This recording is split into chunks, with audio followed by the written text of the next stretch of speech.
Times network ద్వారా గుర్తించబడ్డ India's number 1 varicose veins hospital Avis ని సంప్రదించండి. నమస్తే రజిత గారు. నమస్తే ఉషా. ఇవాళ రేపు మనం కనుక చూస్తే బయట చాలా ఇబ్బందికర పరిస్థితులు ఎదురవుతున్నాయని చెప్పుకోవచ్చండి. ఆడపిల్లల్ని పెంచే ప్రాసెస్లో తండ్రి రోల్ చాలా కీలకమైందని చెప్పుకోవాలి. చాలా విషయాల్లో అవేర్నెస్ క్రియేట్ చేయాల్సిన అవసరం వస్తుంది. పరిణామాలని అంటే సిచ్యుయేషన్స్, సరౌండింగ్స్ని అర్థం చేసుకునేంత క్యాపబిలిటీని వాళ్ళకి ఇవ్వాలి పేరెంటింగ్లో మనం చెప్తున్నాం. దాన్ని ఎలా ఎడ్యుకేట్ చేయాలి అంటారు? పేరెంట్స్ పిల్లలు ఎప్పుడైతే టైం స్పెండ్ చేస్తారో చాలా లోపాలను మనం సరిదిద్దుకోగలుగుతాం. ఇందులో ఎటువంటి అతిశయోక్తి లేదు. పెద్ద బ్రహ్మ సైన్స్, నేను విద్య కూడా ఏం చెప్తలేను, బ్రహ్మ విద్య కూడా కాదు ఇప్పుడు నేను చెప్పేది. Minimum common sense. ఎందుకు అంటే ఎప్పుడైతే మనం పిల్లలతో కూర్చున్నామో పిల్లలకి ఫిల్టర్ ఉండదు. దే సెట్ అమ్మ నాన్నకు మించి వాళ్ళకి ఆత్మీయులు ఎవరు ఉండరు. మీరు ఎప్పుడైతే ఆ చేతులు చాచి వాళ్ళను ప్రేమగా పక్కన కూర్చోబెట్టుకొని ఇలా కూర్చొని చెప్పురా నాన్న అనో, నీకు తల బద్దలైపోయే వరకు బాగుతానే ఉంటారు. స్టోరీస్ ఎన్నో ఉంటాయి వాళ్ళకి చెప్పుకోవాల్సినవి. ఎందుకంటే వాళ్ళు ఏమేమైతే చిన్నవి అనుకుంటారో పెద్దవి అనుకుంటారో, వాళ్ళు ఎవరితో ఏం మాట్లాడితే లేకపోతే ఏం కాన్ఫ్లిక్ట్ వస్తుందో అని వాళ్ళు కూడా పాపం జిప్ వేసుకొని ఉండటం జరుగుతోంది. ఒక రకమైన భయానికే గురవుతున్నారు. గొడవలు వస్తాయేమో, జడ్జిమెంట్స్ ఉంటాయి, గ్రూపిజం ఉంటుంది, హ్యూమిలియేషన్ ఉంటుంది, ఇన్సల్ట్ ఉంటుంది, లేకపోతే తప్పు పట్టుకుంటారేమో, లేకపోతే వాళ్ళు గ్రూప్లో యాడ్ చేసుకోరేమో అని వీళ్ళు రకరకాల బిహేవియరల్ చేంజెస్ బయట చేస్తూ ఉంటారు. వీటన్నిటి వల్ల బిహేవియర్కి సంబంధించి చేంజెస్ వస్తూ ఉంటుంటాయి. ఆబ్వియస్లీ ఒక గ్రూప్ ఉంది, ఆ గ్రూప్లో ఈ అమ్మాయికి సరే మనం ఇప్పుడు చాలా హైఫై అయిపోయారు, చాలా కామన్ అయిపోయిందని మాట్లాడుతున్నారు కాబట్టి తాగడం అనో, ఆల్కహాల్ లేకపోతే సిగరెట్ అనో, వేప్ అనో, అట్లాంటివన్నీ ఏదో బాగా కామన్ అయిపోయినాయి. లేకపోతే ఔటింగ్ అనో, నైట్ ట్రిప్స్ అనేది ఎంత అన్కామన్ తెలుసా. ఒకప్పుడు 5 years బ్యాక్ వరకు నాకైతే ఆశ్చర్యం, మీరు నమ్మరు, నైట్ పిల్లల్ని బయటికి పంపించే అసలు ఒక పెద్ద యుద్ధాలు చేసేదాన్ని నేను. యుద్ధాలంటే మీరు నమ్మరు, మా ఇంట్లో నన్ను ఏంది అసలు చదువుకున్నవా అంటే, చదువుకునేది అక్కడ ఎట్లొచ్చేది తెలుసా, నేరో మైండెడ్, అనుమానం మమ్మీకి, లేకపోతే చదువుకున్నారా అసలు ఓపెన్ మైండ్ లేదు, దానికి ఓపెన్ మైండ్ కావాలంట. అసలు నాకు అసలు లింకే అర్థమయ్యేది కాదు. అసలు దానికి దీనికి ఏంటి సంబంధము, నా కూతురు నాకు ఇంపార్టెంట్, నాకు సంబంధం వాళ్ళు ఎవ్వరు ఎంత పోషణ కానీ బిడ్డ నేనైతే పంప. This was a big fight use to happen. అంటే అంత దాన్ని ఎంత కామన్ అయిపోయింది ఇప్పుడు మనం. ఎందుకంటే ఈ అమ్మాయి పోలేదనుకో ఆ గ్రూప్లో ఇన్వాల్వ్ చేసుకోరు, ఒక్కటే లోన్లీగా ఉంటారు. అబ్బాయి అయినా సరే వీడైతే వేస్ట్, అసలు ఎక్కడికి రాడు, వేస్ట్.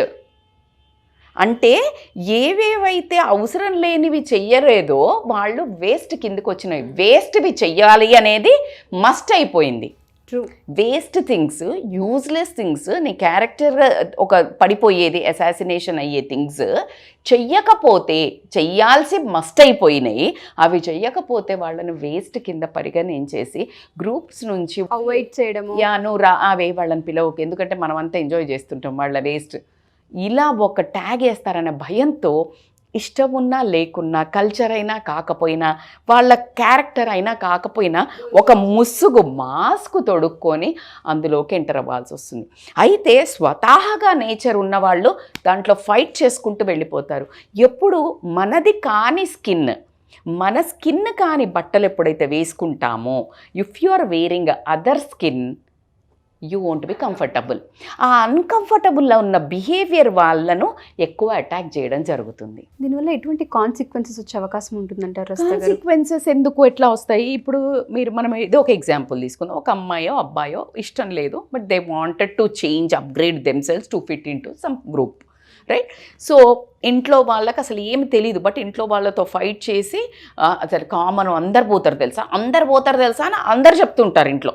సో అని చెప్పి వెళ్తారు. కానీ వీళ్ళకి లోపల ఒక బిడియం ఉంటుంది, ఆ అవుట్ త్రూ, ఆ బ్రేక్ త్రూ ఉండదు. ఉండకపోయేసరికి వాళ్ళు ఒక రకమైన లా ఆఫ్ అట్రాక్షన్ వర్క్ అవుతుంది. ఇక్కడ మళ్ళీ భయం కదా, భయం అవుతుంది. ఏమవుతుందో మనం ఎప్పుడు అనుకుంటూనే పోయాను, అయింది ఇలాగే అంటారా లేదా? This is what is called law of attraction. ఏదైతే నువ్వు పాజిటివ్ అనుకుంటే పాజిటివ్ అవుతుంది, నెగిటివ్ కావద్దు చెప్తున్నావు. యూనివర్స్కి డోంట్ అనే స్పెల్లింగ్ తెలీదు. ఐ డోంట్ వాంట్ అని నువ్వు పోతావు, కానీ ఐ వాంటే వింటుంది. అందుకే నీకేం కావాలో అడుగు యూనివర్స్కి. కానీ నువ్వు ఇది అడిగావు కదా, నువ్వేమి భయంగా పోయావు. సో నువ్వే వెళ్ళి ఆ ప్రాబ్లంలో ఇరుక్కోవటం జరుగుతుంది. మిగతా గ్యాంగ్కి అంతా చాకచక్యం ఉండటం వల్ల, ఎవరికైతే ఆ స్కిల్ ఉండటం, ఆ టాలెంట్ ఉండడం వాళ్ళు సక్కన జారిపోతారు, నువ్వు పట్టుబడడం జరుగుతుంది. వెనకాల ఉంటావు కదా నువ్వు. ఇట్లా ఎప్పుడైనా ఇప్పుడు నా సైజు ఎం సైజ్ అనుకో, నేను ఎస్ వేసుకుంటూ ఊపిరి ఆడుతుందా? ఊపిరి ఆడదు. దట్ ఈస్ హౌ ఈ స్కిన్లో ఫిట్ అవ్వడానికి ట్రై చేసి వేరే దాంట్లో చాలామంది ప్రాబ్లమ్స్లో ఇరుక్కుంటున్నారు. అయితే ఇక్కడ మన రోల్ ఏంటి అని అడిగారు మీరు. నేను ఇలా జరుగుతుంది అని చెప్పాను. పేరెంట్స్ రోల్ ఏంటంటే పిల్లలతో ఎక్కువ మాట్లాడమని చెప్పాను. అది చాలా ఇంపార్టెంట్. వాళ్ళు ఎక్కువసేపు మాట్లాడుతున్నప్పుడు కొన్ని పేర్లు తీస్తూ ఉంటారు. అమ్మ వాడు ఇలా అన్నాడు, వీడేనండి, ఎవడరా, ఏం చేస్తున్నాడు, వాళ్ళు ఏం చేస్తారు, ఎక్కడ ఉంటారు, వాళ్ళ అమ్మ ఏం చేస్తుంది, వాళ్ళన సరదాగా ఓ పెద్ద మళ్ళీ నువ్వు క్రాస్ క్వశ్చన్ ప్రాసిక్యూటర్ లాగా, నువ్వేదో మళ్ళీ జైలర్ లాగా అడగద్దు. నార్మల్గా మాట్లాడండి. ప్రతిదీ ఇంటరాగేషన్ అక్కర్లా. వాళ్ళకి చాలా బాగా అనిపిస్తుంది మీరు మాట్లాడుతుంటే. So they keep. మీరు మాత్రము ఒళ్ళంతా చెవులేసుకొని వినాలప్పుడు. మళ్ళా నువ్వు వాళ్ళు చెప్పి వాగుతూ ఉంటే నువ్వు ఫోన్ పట్టుకొని నువ్వు టీవీ చూసుకుంటూ నువ్వు విన్నావు అంటే నీకు ఎక్కడిక్కడికి. అసలు ఫస్ట్ ఆ వైబ్ మనకు తెలియదు కదా. అందుకని you need to listen the full script వాళ్ళది. ఆ స్క్రిప్ట్లో నీకు ఎక్కడో ఒక లూప్ హోల్ దొరికిద్ది. ఓ నా బిడ్డ బాగా ఉంది, నా బిడ్డ బాగా లేదు, ఎక్కడో ఒక ట్రాక్ తప్పుతూ నీకు ఇక్కడ చెప్తుంది, తల్లిదండ్రికి చెప్తుంది. ఇక్కడ I bet on that is my personal experience. I wish ఒకసారి నా పిల్లలతో ఒక చిన్న టాక్ మీకు ఏర్పాటు చేయడానికి. బికాజ్ మీకు ఇట్లా ఎన్నో చెప్తారు. నేను అలా సెన్స్ చేసి చెప్పినప్పుడు, విన్నప్పుడు వాళ్ళకి ఏం జరిగింది, విననప్పుడు ఏం జరిగింది అని అడిగితే మీకు కొన్ని కథలు చెప్తారు. సో అలా ఎప్పుడైతే మీరు వింటే మీకు ఒక వైబ్ చెప్పి మీరు చెప్తారో, పిల్లలు ఫస్ట్ మిమ్మల్ని రిజెక్ట్ చేస్తారు. నీకెందుకు ఆ చెప్పే విధానం కూడా మీరు చాలా ప్రేమగా, నా ప్రాణం నువ్వు, నీకోసం చెప్తున్నా అని చెప్పాలి. కానీ అదొక రూడ్గా కమాండ్ చేస్తున్నా, నాకు పవర్ ఉంది, నేను రుద్దుతున్నా, అలా అరవకుండా వాళ్ళ ఇంపార్టెన్స్ క్రియేట్ చేయాలి.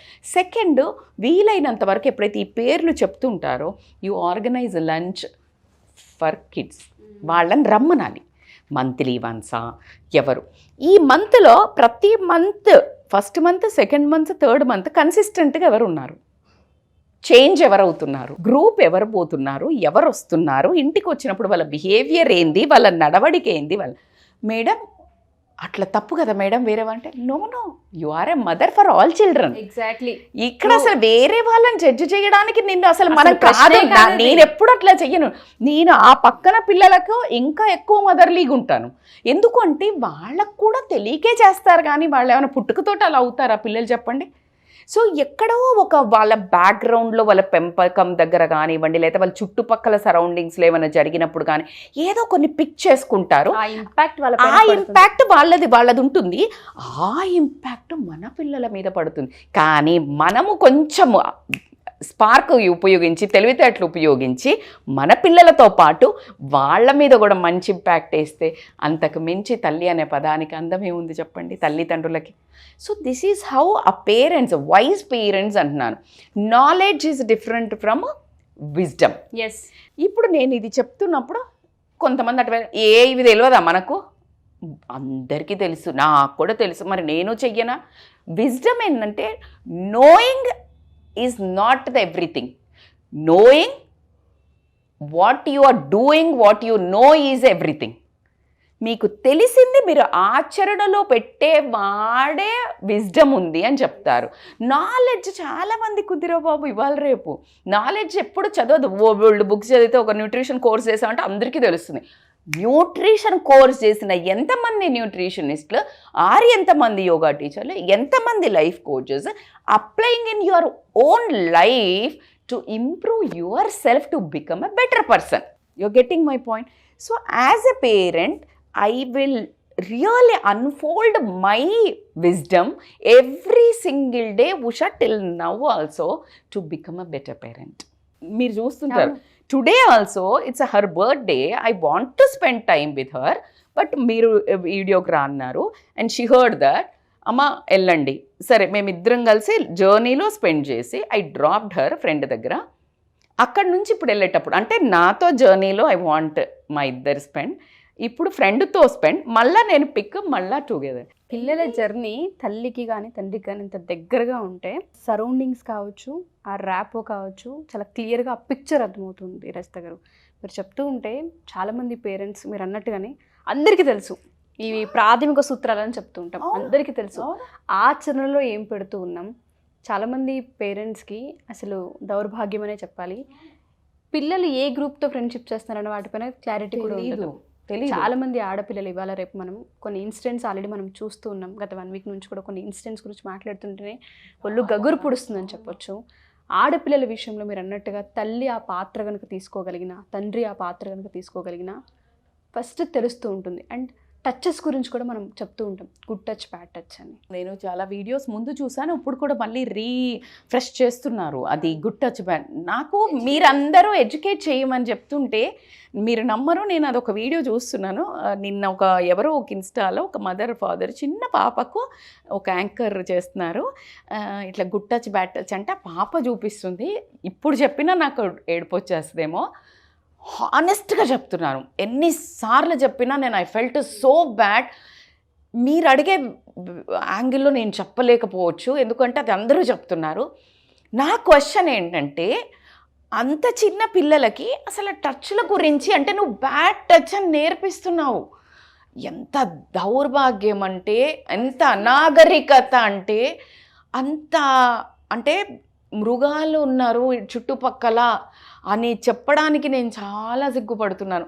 అంత చిన్న పిల్లకి నువ్వు గుడ్ టచ్ బ్యాడ్ టచ్ నేర్పిస్తున్నావు. నేర్చుకుంది ఒకవేళ ఎవరైనా చేస్తే దాని మనస్సు ఎంత వికలమవుతుంది చెప్పండి. అంటే ఆ పిల్ల అండర్గోయే పెయిన్ కానీ, కన్ఫ్యూజన్ కానీ, ఇప్పుడు మనం సెల్ఫ్ అబ్యూస్కి వెళ్ళినాక వాళ్ళ బిహేవియర్ ఎట్లా మారుతుంది అని. Kangana Ranaut has become a ferocious lady because she underwent so much of abuse అని చెప్పింది. అంటే నువ్వు సొసైటీకి ఒక రకమైన నెగిటివ్ వెపన్ అనే చెప్తాను నేను, బయటకు ఒక అస్త్రాన్ని వదిలినట్టే దాన్ని కంట్రోల్ చేయడానికి ఆ శక్తిని ఎవ్వరి తరం కాదు. అలాంటిది ఇంత చిన్న పిల్లలకి గుడ్ టచ్ బ్యాడ్ టచ్ అంటే సిగ్గు శరం. మనకు మగవాళ్ళకనే చెప్పాల్సి వస్తుంది. ఇప్పుడు ఇక్కడ మగవాళ్ళకి నీకు అది నేర్పించాలంటే నీకు ఏజ్ లేదా, 18 ఏళ్ల తర్వాత వాళ్ళకి ఆటోమేటిక్గా అసలు ఎవరైనా ఒక రకంగా చూస్తుంటేనే తెలిసిపోతుంది బాడీకి ఎక్కడి నుంచి ఎవడో చూస్తున్నాడు రా బాబు అని. అలాంటి ఏజ్కి వచ్చాక అసలు మనం చెప్పాల్సిన పర్లేదు, కానీ దానికి ముందు మీరు నేర్పించమని చెప్తున్నాం చూడు, తప్పకుండా నేర్పించాల్సిందే. కానీ నేనేమంటున్నాను, ఆ నేర్పించి వాళ్ళు తెలుసుకొని మన దగ్గరికి రీచ్ అయ్యేలోపే అంతమంది ఇస్తున్నారే, అదెవరు కాపాడాలి? ఇప్పుడు మగపిల్లలను ఖచ్చితంగా సంస్కరించాల్సిన విషయం అయితే ఉంది. నేనేమంటున్నాను, ఇంకొక విషయం కూడా మీకు ఇక్కడ ఒక 10% 15% ఇట్లాంటి దౌర్భాగ్యులు, దుర్మార్గులు, రాక్షసులు ఉన్నారని మాత్రం మనం చెప్పవచ్చు. మిగతా వాళ్ళందరూ న్యూట్రల్ వాళ్ళు. I want to become everyone positive. కొంచెం సొసైటీ మీద కమాండ్ తీసుకోవాలి.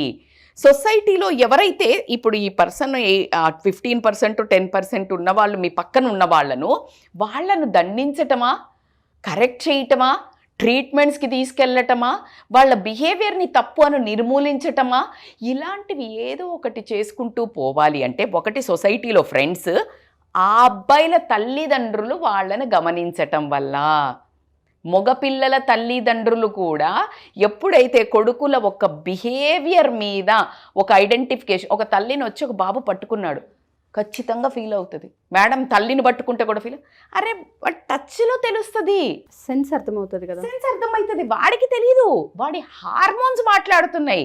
కొడుకు మాట్లాడ్డు అక్కడ, కొడుకు తల్లి కాదు ఇక్కడ అబ్బాయి అమ్మాయి అవుతుంది. మీరు మళ్ళీ అంటారేమో, మేడం ఎవరన్నా తల్లి తండ్రి, అరే బిడ్డను తండ్రి చేస్తున్నాడు కదా, తల్లి తండ్రి కూడా తల్లి కొడుకు కూడా విన్నాం కదా, ఒక కొడుకు తల్లిని పడుకో అని గొడవ చేశాడు అని.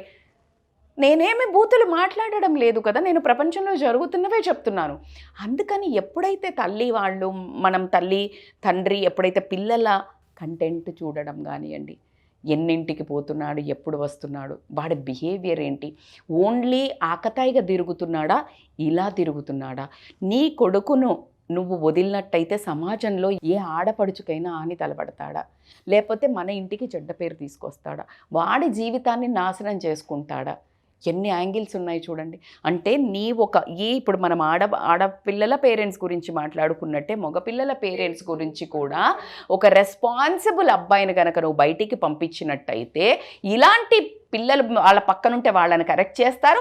మన పిల్లలు అలా ఉంటే గనక మనం మార్చుకోవడానికి అంత్య నిష్ఠూరం కంటే ఆది నిష్ఠూరం బెటర్. కాబట్టికే మీరు కని 9 నెలలో 9 ఏళ్ళలో ఎంత కష్టపడి పెంచుకుంటారో అస్సలు 9 ఏళ్ల నుంచి 20 ఏళ్ల వరకే విపరీతమైన hormonal changes, transformation, behavioural issues because of society influence, a lot of influences out side ఉంటుంది. కాబట్టికే నీ మానిటర్ ఎక్కువ స్పాట్ లైట్, ఎక్కువ మైక్రోస్కోప్, మైన్యూట్ డీటెయిల్స్, మైన్యూట్ ప్రవర్తన, నువ్వు చిన్నప్పుడు వాడు ఏం నోట్లో పెట్టుకుంటాడా, ఎక్కడ పడిపోతాడా అని ఎలా చూసావో అంతకు మించి, అంతకు 100 రెట్లు ఎక్కువ నువ్వు టీనేజ్కి వచ్చాక గనక ప్రతి పేరెంట్స్ అమ్మాయిల విధంగానండి అబ్బాయిలనైనా గనక చేసుకున్నట్టయితే రాబోయే సమాజము బాగుండడానికి, ఇలాంటి అనాగరికమైన చేష్టలు చెయ్యకుండా ఉండడానికి ఇప్పుడున్న తల్లిదండ్రులు పునాది వేయాలని మాత్రం నేను ఖచ్చితంగా రిక్వెస్ట్ చేస్తున్నాను. వండర్ఫుల్ నరేషన్ రస్తా గారు. మీరు అన్నట్టుగానే టు బీ కంటిన్యూడ్ అని చెప్తాను. ఈ ఎపిసోడ్ పార్ట్ 2 తీసుకుంటాను నేను అబ్బాయిలకు సంబంధించి కూడా, ఎందుకంటే ఆ డీటెయిల్స్ అవసరం పేరెంట్స్కి. మీరు అన్నట్టుగా మైన్యూట్ లెవెల్లోకి వెళ్ళి చూడాల్సిన అవసరం ఒక ఏజ్లో ఉంటుంది. ఆ ఏజ్ అండ్ అవన్నీ మనం ఇంకో ఎపిసోడ్ చేద్దాం ఖచ్చితంగా. అలాగే మనం ఈ గుడ్ టచ్ బ్యాడ్ టచ్ చేశాక వాళ్ళది ఆ ఫీల్ అయినవి ఎలా హ్యాండిల్ చేయాలి, తల్లిదండ్రులకు ఎలా చెప్పాలి, తల్లిదండ్రులు ఎంత స్పేస్ ఇవ్వాలి అనేది కూడా మనం మాట్లాడాల్సిన అవసరం ఉంది నెక్స్ట్. సో ఎవరైతే మా ఈ ఎపిసోడ్ చూస్తూ ఉంటుంటారో ప్రతి తల్లి తండ్రి, రస్తా గారు చాలా పాయింట్స్ చెప్పారు. సరౌండింగ్స్ని పిల్లలు ఏ విధంగా చదవాలి, ఏ విధంగా అర్థం చేసుకోవాలన్న పాయింట్ మన దగ్గర నుంచే నేర్చుకుంటూ ఉంటారు.